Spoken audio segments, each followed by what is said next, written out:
Gokar. Yeay.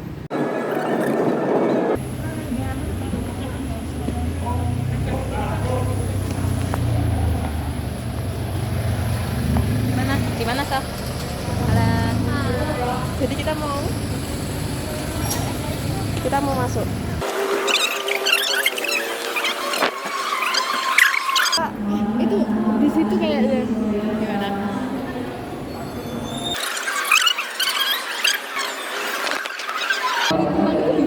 Beda Orto ya? Iya, Beda Orto. Di lantai 2. Lantai 2 sebelah mana ruangan? Ke kiri. Oh, ke kiri. Ke kiri ini udah kelihatan ya nanti. Oh ya, oke. Makasih, Kak.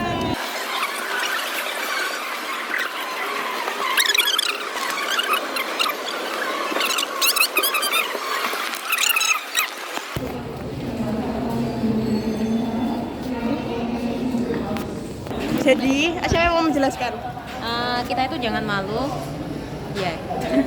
Soalnya kita itu Yang mau pakai di mikrofonnya sini siapa? sekarang sedang menunggu dokter kita sedang menunggu dan Iya, kita lagi menunggu ya. Budayakan antri. Ya, budayakan antri. Oke, sebenarnya pasiennya Dokter Obi, I don't know itu Dokter Obi apa nggak, ya pasiennya Orto itu banyak banget. Tapi aku tidak berani memvideokannya karena itu privasi pasien. Kita langsung izin tanya ke siapapun yang di sini. Gak berani. Nah, SM Zalan, HP ku berapa persen SM Zalan? pasiennya banyak banget tapi aku nggak berani menunjukkan mereka. Dan kita dilihatin. Dan kita diliatin, kamu Pak bayangin deh Pak, kita pakai baju kayak gini di ini, dan kenapa mereka di situ sedikit untuk Sarjito.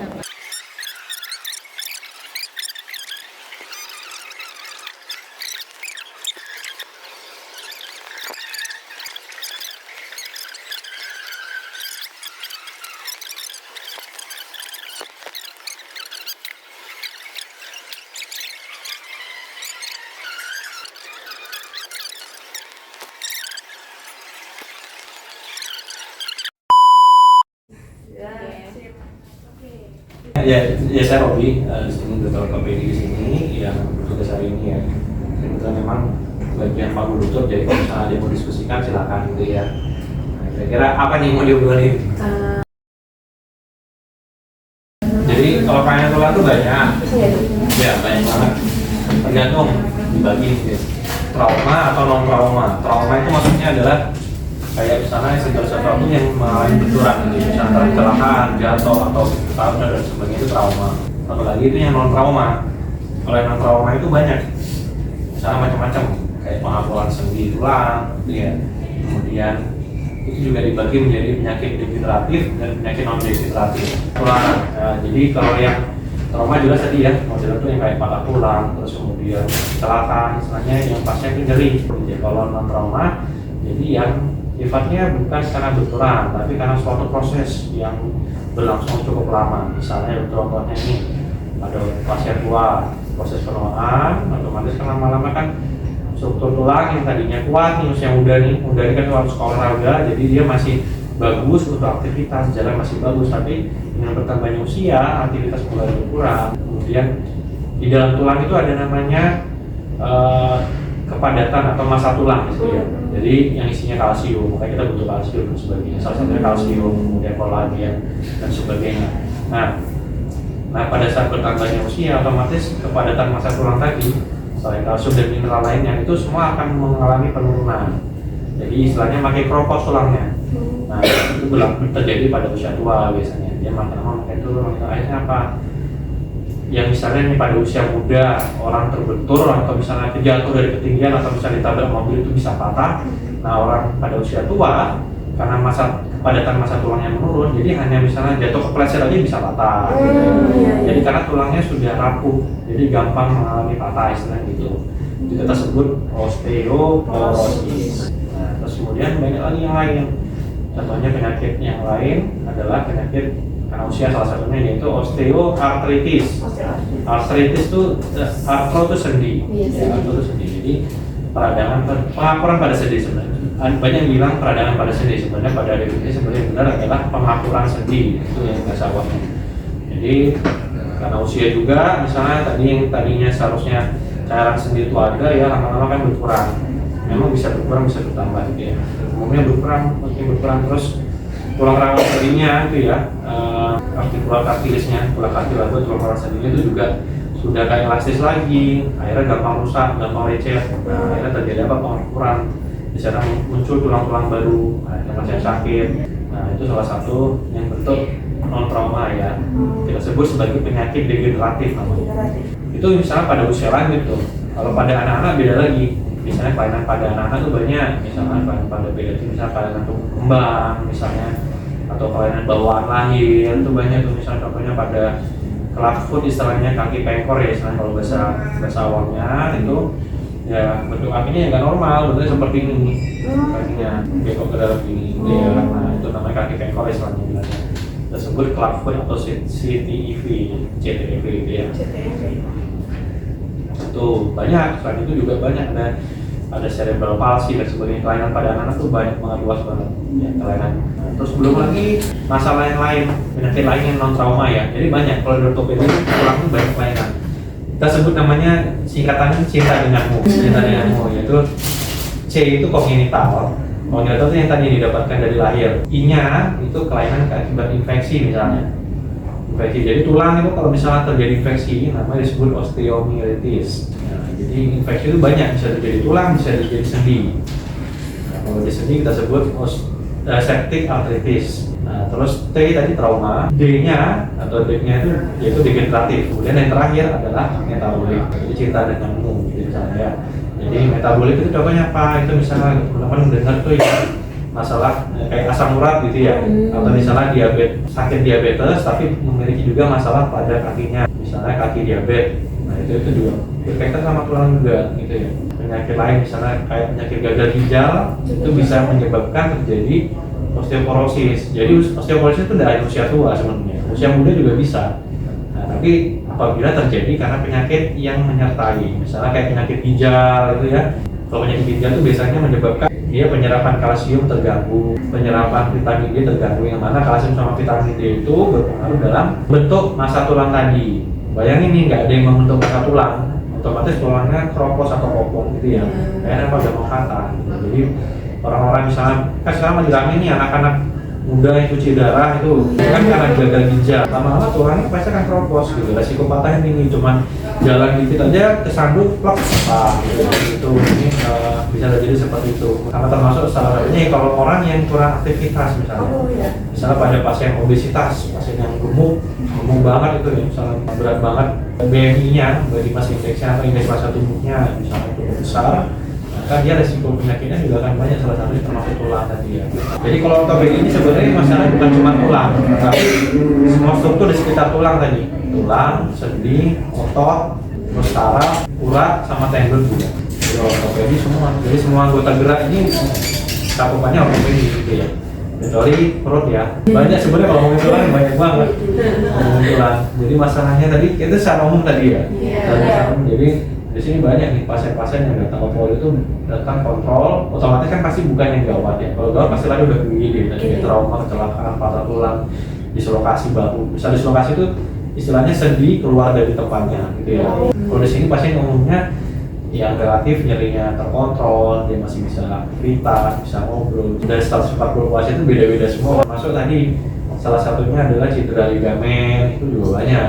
Misalnya atlet-atlet itu saya juga pernah atlet-atlet, misalnya cedera robek ligamennya. Apalagi kira-kira.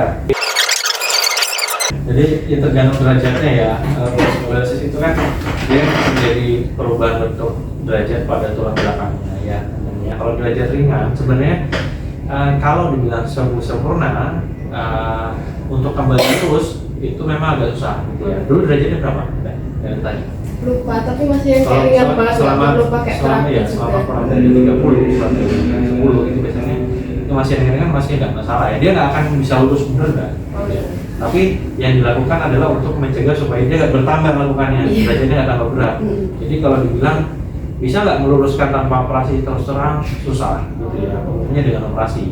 Jadi yang dilakukan adalah upaya untuk tidak bertambah berat sulitnya. Tadi salah satunya dengan penguatan otot-otot punggungnya, terus kemudian dengan menggunakan brace gitu ya. Itu ada yang benar gitu ya. Nah, cara menguatkan otot punggungnya dengan apa? Olahraga, salah satunya apa?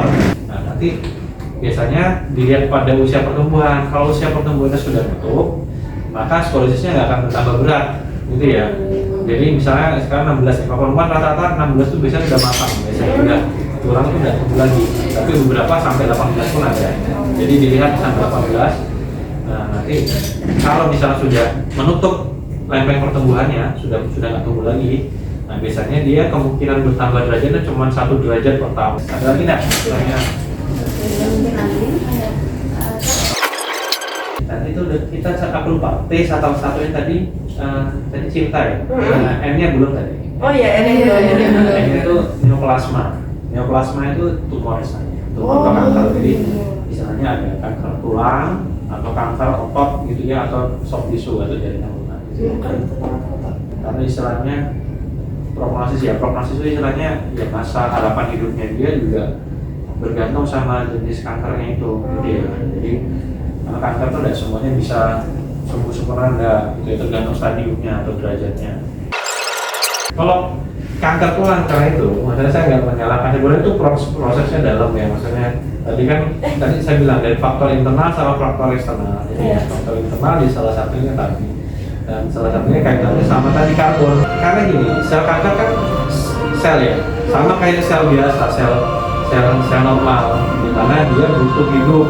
Hidupnya itu dia asalnya dari nutrisi, bisa dari makanan, terus bisa dari protein terutama. Dan salah satunya untuk membakar nutrisi itu kita membutuhkan oksigen. Oksigen itu berfungsi sebagai transport untuk sel, bahwa kemudian bisa juga sebagai proses tadi pembakaran salah satunya. Ya, di sana untuk proses macam-macam, kemudian sama siklus hidupnya lainnya buat sel itu. Jadi secara tidak langsung ya memang ada fungsi respirasi, tapi untuk kelangsungan hidup selnya, gitu ya. Tapi tidak serta-merta karena proses itu dia menyebabkan jadi kanker, enggak. Karena orang normal semua melakukan proses respirasi. Biasanya sel kanker itu makan yang lain. Ya, misalnya seharusnya dia hidupnya misalnya hanya di paru-paru, dia nyebar ke paru. Jadi kanker tulang itu bisa disebabkan primer ditungkar di tulangnya, atau merupakan penyakit metastasis. Metastasis itu penyebaran dari yang lain, misalnya kanker payudara atau kanker paru nyebar ke tulang, itu bisa. Kanker prostat nyebar ke tulang bisa. Kanker rahim nyebar ke tulang bisa. Terus apa lagi? Ada satu pertanyaan. Kalau misalnya dia nggak punya kekuatan tenaga misalnya untuk berdiri atau berjalan, itu banyak faktor biasanya. Bisa karena problem di sarafnya, misalnya saraf tulang belakang. Biasanya kalau cuma lemah di bagian bawah, berarti atasnya masih oke ya? Enggak cuma kalau ngangkat kayak gini nggak bisa, jadi cuma lengan apa? Itu banyak macamnya. Biasanya ya A-nya itu bisa dengan autoimun. Oh iya. Penyakit autoimun ya. Jadi penyakit autoimun itu penyakit yang imun, karena sistemnya sendiri, imunnya sendiri, dia justru malah bikin menggerogoti tubuhnya. Mungkin dia termasuk penyakit autoimun, menyerang sarafnya, atau mungkin karena infeksi dulu, virus infeksi yang menyerang saraf di tulang belakangnya sehingga menyebabkan kelemahan. Dan itu masih memungkinkan, gitu ya. Pasti karena proses, gitu ya. Kecuali dari bawaan lahir, itu bisa aja. Cerebral palsy itu bisa, gitu ya. Tapi kognitif berarti bagus, berarti nggak ada masalah di kognitifnya, kepalanya nggak ada masalah. Itu mungkin di saraf tulang belakang dan sebagainya.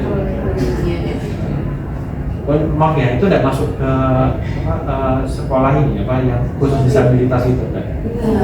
Dia normal kok. Ya, dia bilang gitu selamanya normal. Iya. Tapi ya anggota geraknya aja ya. Iya. Apalagi? Kalau saraf kejepit. Tapi itu sama tadi, problemnya itu lebih tulang belakang tadi. Jadi karena ada ya jadi saraf kejepit. Jadi ruas tulang belakang. Di antara tulang belakang itu masing-masing ada bantalan sendi. Karena kalau jadi di belakang bantalan sendi itu ada saraf, ya.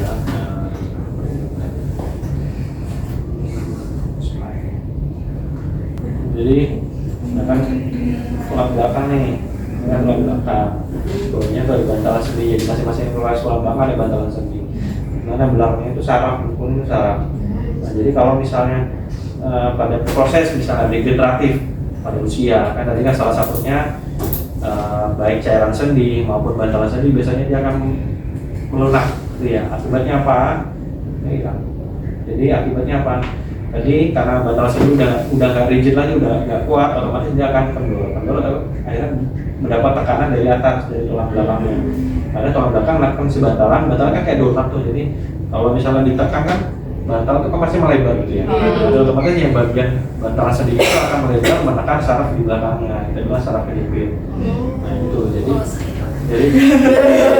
kebayang ya, faktornya banyak. Bisa karena tadi proses usia, kemudian bisa karena obesitas, terus bisa karena struktur yang kurang kuat, misalnya kurang olahraga gitu ya, aktivitas duduk lama, tegang di sini, jantung kurang olahraga, akibatnya apa? Otot penyangganya yang bagus tuh otot, kan aja bilang otot itu bagus sebagai korset alami selain buat nyangga.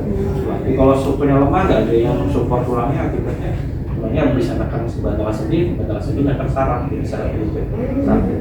Jadi kalau misalnya operasi, bisa juga karena benturan, bisa karena trauma juga bisa menyebabkan saraf. Jadi banyak faktor gitu ya. Jadi ditangani ya bisa tanpa operasi dan dengan operasi. Kalau stadiumnya ringan biasanya ya tanpa operasi dulu gitu ya. Tapi kalau sudah berat maka pilihannya adalah operasi seperti itu. Bayang ya? Iya, bayang. Jadi di sini kami mau sedikit tanya-tanya mengenai tulang. Iya. Penyakitnya. Pertama-tama ibunya ada penyakit apa ya? Radang sendi itu. Udah berapa lama ibu? Tahun-tahun.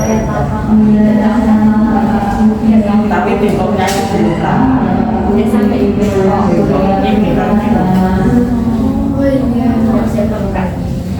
Tapi kalau duduk sini tidak sakit, cuma jalan itu saudara sekali kan.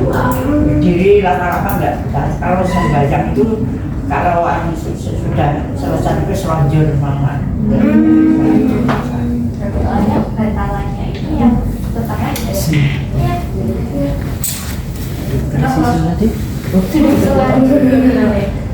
Bantalannya yang satu itu udah hilang gitu loh, posisinya mirip. Berarti akhirnya mau jadi suntik di sini nggak ya? Jadi kalau untuk dokter itu sarannya itu ada dua. Yang pertama jelas operasi, jadi nanti bisa memberikan posturnya juga kan nanti jadi lurus, terus yang kedua itu juga mematikan saraf. Jadi sarafnya itu yang menyebabkan yang itu dimatikan sarafnya dan nggak nyeri, tapi itu nanti tahannya cuma 3 bulan aja. Nanti setelah 3 bulan kembali sakit lagi, nyeri lagi. Dan memang kalau dari dokter sendiri sarannya ya operasi, cuma ibu belum mantap gitu. Nggak apa-apa dimantepin dulu. Nggak operasi nggak apa-apa. Insya Allah ya kalau dipanggil Allah ke tanah suci saya dalam 3 bulan itu saja sudah. Di sana kan cuma 40 hari. Amin. Insya Allah doain ya Bu. Ya amin.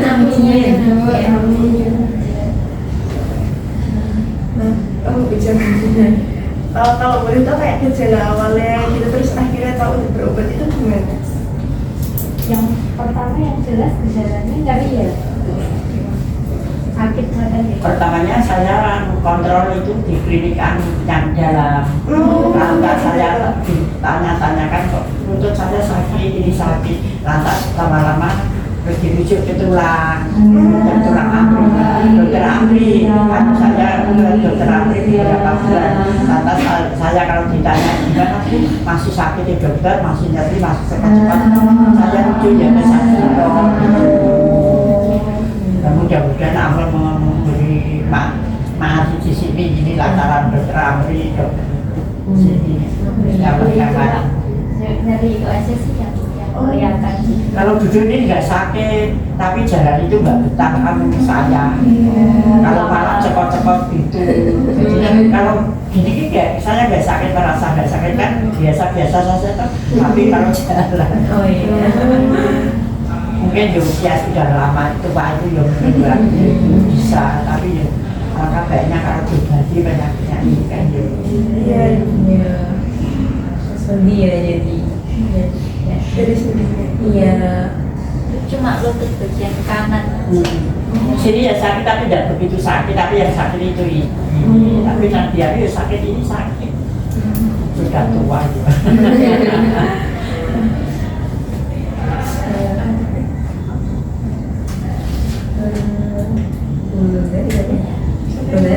Maaf ganggu waktunya udah dibaliknya.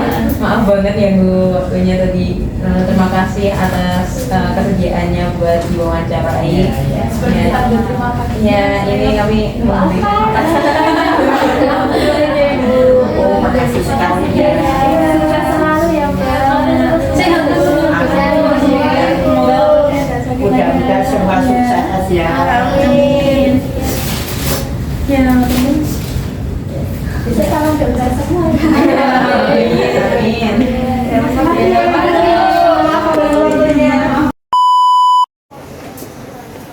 Halo, jadi kita sudah selesai wawancara sama Dokter Robi dan kita ketemu sama timnya. Ya, timnya Hamdatu. Ini aku pakai korsanya Hamdatu. Overall, dokternya sangat baik. Ruangannya Jarjito sangat bagus. Dokternya baik banget, sumpah gila. Kita tanya apapun penjelasannya sangat wow. Terus kita melihat kasus-kasus, dikasih tahu kasus-kasus dan dikasih lihat kasus ya. Agak traumatis kayaknya. Tapi it's okay. Ya jadi kita OTW buat pulang ke Fatma of course. Nah ini kita di lobbynya Sarjito.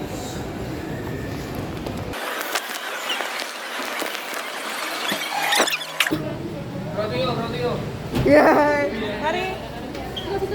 Ya, mari Pak. Siapa? Nah, kita sekarang malah mau ke Roti O karena lapar.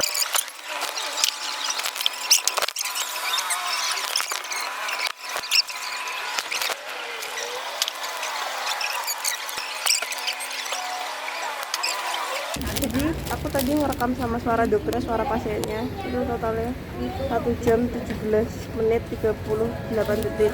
Sampai sekarang ini. I don't know gimana cara itu. Roti O satu.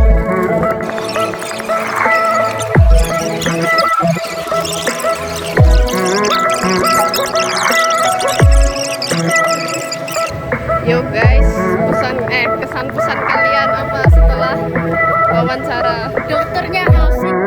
Dokter Robi asik. Dokter-dokternya menyenangkan. Terus bonus aku tadi nangis. Karena aku merasakan perasaan empati yang sangat luar biasa. Masya Allah. Kesannya jaga tulangkan dengan baik ya. Oke, ini udah datang. Dadah. Kita udah sampai. Kita udah sampai di Fatma guys. Nah, ini kan tangan putus gitu misalnya. Ya tapi gini, kalau kayak gini trauma biasanya datangnya kayak gini karena konsep Ada IGD. I think mbak-mbak yang tadi jarinya kepotong lagi di situ sekarang. Gak bisa kepotong lah ya.